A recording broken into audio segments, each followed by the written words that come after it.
सरको बाहुलीबाट यो इन्डिभिजुअल ट्रफी प्रदान गरिँदैछ।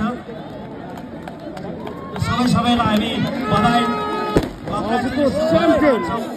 आगामी वर्षहरूमा पनि तपाईहरु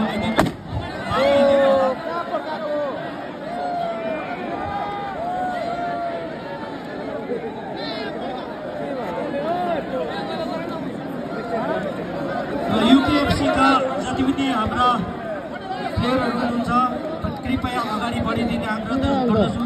आजका प्रमुख अतिथि श्रीमान अनिल थापा सर जिटिए प्रमुख कार्यपालको बाहुलीबाट यो इन्डिभिजुअल ट्रफी प्रदान गरिँदैछ।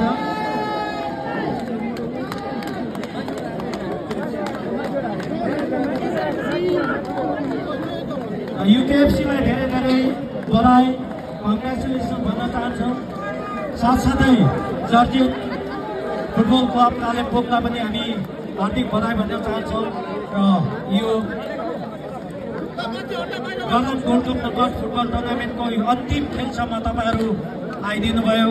त्यस निम्ति आइबिएससी तपाईहरुलाई हार्दिक धन्यवाद भन्न चाहन्छौँ।